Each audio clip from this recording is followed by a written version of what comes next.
Good morning, everyone. Today I will be talking a little bit about chocolate. So, I spent the last several weeks studying and annotating the contents of The Emperors of Chocolate by Joel Brenner and analyzing how it melts into the American business themes we've encountered.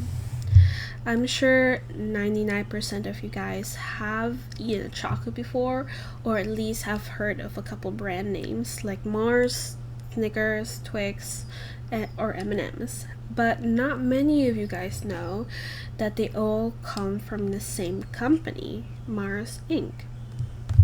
So today I will be talking about its work cultures, leadership styles, and real life application. So, The Empress of Chocolate by Brenner is a very interesting and intriguing book that covers the behind the scenes look of intense rivalry between the biggest companies in the world, at least in the chocolate industry, which is Mars and Hershey's. So the book explores how each company grew, how they competed, and how the internal cultures shaped their success. Throughout the book, Mars is portrayed as a very secretive, high pressure, high performance driven company, while Hershey's was described as a community oriented, mission driven, and focused a lot on employee well being. These differences make the book a kind of like the perfect example of the different leadership styles we will learn about. So before connecting the book to the leadership styles to the companies, I'll give a quick overview of the four styles. So we have autocratic leadership, democratic leadership, laissez-faire leadership, transformational leadership. So going over it one by one, the autocratic leadership is a type of leadership where the leader makes decisions by himself, he sets the rules, and he expects complete obedience. Democratic leadership, the leader includes employees in decision making and encourages input and values collaboration. Almost like the complete opposite of autocratic leadership.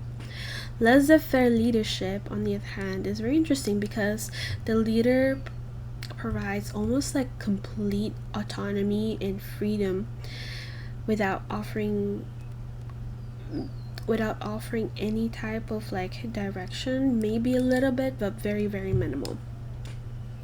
Then we have transformational leadership, where the leader inspires employees with a vision and motivates them through purpose and focuses on long-term growth. So throughout the book, we actually see all of the four leadership styles utilized by each companies. So Mars is the clearest example. It's like the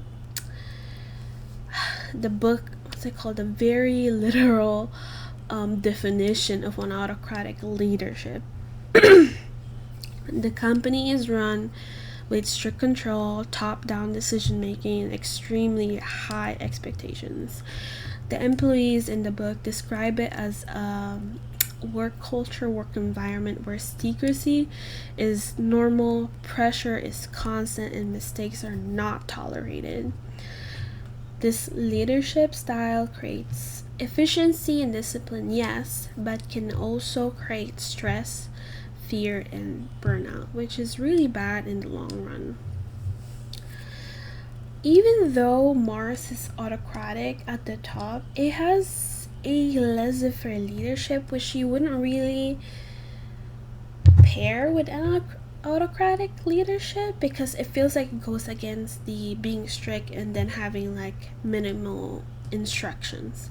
But at the very top, the company uses autocratic leadership, but on the employee level, has more of a laissez-faire leadership, as workers are given huge responsibility with very little guidance. They're expected to figure things out on their own, solve problems independently, and perform without much support. In a way, in the book, it kind of says that You've proven your worth by being here, so I know you can handle it. Hershey's, on the other hand, is a democratic and transformational leadership. The company values collaboration and employee well being. Leaders at Hershey historically believe that workers should have a good life, not just a job. Employees are treated as partners and their input matters, which creates a workplace built on trust, loyalty, and shared purpose. And Milton Hershey didn't just build a company, he built a town, a school, a legacy focused on improving lives. Employees are inspired by a sense of purpose, not fear. Which kind of reminds me of Carnegie, but a much better and kind of version of his practices. So this book helped me define the kind of leader I want to be and the kind that I don't want to be. From Mars, I learned the risks of autocratic leadership in a salon franchise that I want to build. Strict control and constant pressure would kill creativity and make stylists feel afraid to express themselves. While Hershey, I learned that the power of the democratic and transformational leadership will allow a salon to thrive, especially when the stylists feel heard, supported, and inspired. That means I need to apply in my work environment, in my work culture, and apply to encourage creativity, build a strong structure and collaborative culture, support them long term, and support their work growth in training. And I just want my salon franchise to be a place where people feel safe, respected, and motivated, where leadership is about empowerment, not fear. So, to conclude, The Empress of Chocolate is more than a story about two chocolate companies. It's a study in leadership and workplace culture. Mars and Hershey's show us four leadership styles in action. When we compare them, we see how leadership really determines the result of how employees behave, how they're motivated, and how they become loyal to us in the long term. This book helped me understand the kind of leader I want to be. Someone who blends democratic and transformational leadership to create a salon environment built on trust, creativity, and long-term success. Thank you for listening.